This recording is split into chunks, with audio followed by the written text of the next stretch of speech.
Salut. Le début de cette 12e journée, alors on se souvient que la 11e avait été pénible à regarder, et cette 12e journée commence pas vraiment super bien, puisque sur les 3 premiers matchs, on a eu 2 ignobles purges et un bon match.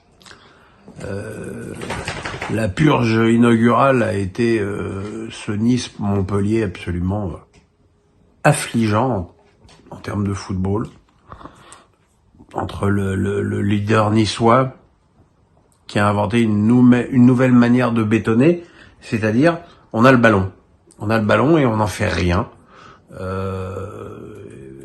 et une équipe de Montpellier qui a joué à 10 derrière à domicile, et ça a évidemment donné un très mauvais match, d'autant plus que on s'aperçoit en fait que plus Nice a le ballon, moins Nice est performant, et que toutes les équipes qui ont joué avec le bus ont réussi à faire des résultats contre cette équipe qui est pour l'instant invaincue. Il s'est rien passé, il y a eu un tir sur le poteau d'Adam, et puis et voilà, et ça a été un match. J'aurais préféré aller au resto avec ma femme vendredi soir. Samedi à 17h, Paris allait à Reims. Et Paris a ouvert le score sur un but sensationnel d'Mbappé au bout de 3 minutes de jeu, sur un centre de Dembélé et une reprise de volée qui n'est pas sans rappeler celle qu'il avait marquée en finale de la Coupe du Monde. Et ce qu'il y a de rigolo à noter, c'est que ce but a été marqué au bout de 3 minutes de jeu et que Reims n'avait toujours pas touché le ballon. Par contre, derrière, les Rémois l'ont beaucoup touché. Ils ont totalement asphyxié les Parisiens avec leur pressing incroyable sous l'impulsion d'Ito, qui est un joueur merveilleux. Et le show Donnarumma a été tout au long de la partie absolument incroyable. Alors c'est vrai que ce gardien, il est pas hyper performant au pied, mais enfin c'est quand même pas non plus ce qu'on demande en priorité à un gardien. Un gardien, on lui demande d'abord de faire des arrêts, et Donnarumma cette année ce soir plutôt, en a fait plusieurs éblouissants. Luis Enrique avait encore fait une organisation à la Luis Enrique avec Soler arrière droit, ce qui est quand même pas l'idée du siècle quand t'as une équipe comme Reims qui presse autant sur les côtés.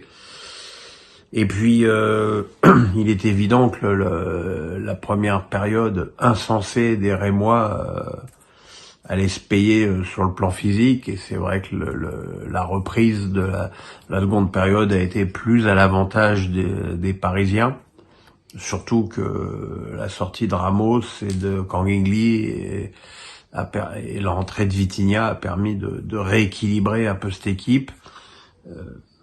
Soler, bien servi par Dembélé, a donné le but du doublé à Mbappé, avant que Barcola ne donne à Mbappé le but du triplé. Si vous avez envie de rire, je vous invite à voir les notes des Rémois dans l'équipe. Ils ont tous entre 3 et 4, donc je pense que le mec était pas au match, je vois pas d'autre explication. Et évidemment, comme c'est Paris et Mbappé, il faut qu'il y ait une polémique avec les déclarations de Luis Enrique, qui a dit qu'il était pas hyper content du match d'Mbappé. Alors déjà, j'ai envie de lui dire, si t'es pas content d'un attaquant qui marque 3 buts, essaye peut-être de faire autre chose. Et pour un mec qui aime pas les journalistes et qui verrouille tellement sa com, là, ce soir, clairement, il a merdé, parce que vous verrez que dans les émissions de demain, de lundi plutôt, tout le monde parlera de ça. Voilà, c'est une sortie dont il aurait pu faire l'économie.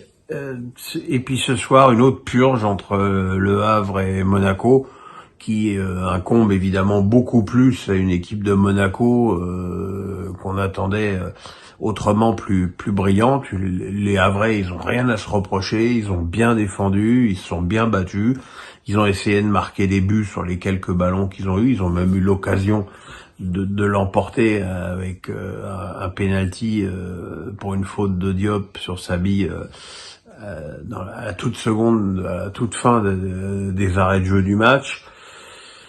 Penalty très mal tiré par Grand Cyr et arrêté par Keun, mais la prestation globale des Monégasques est assez lamentable. Et on a l'impression que dans cette équipe, il y a que Golovin qui a de la magie dans les pieds, quoi. Voilà, la suite demain. J'ai fait court sur les matchs moisis et plus long sur le match de foot qu'on a eu, puisqu'on en a eu qu'un sur les 3. Voilà, le pouce, on s'abonne. À demain.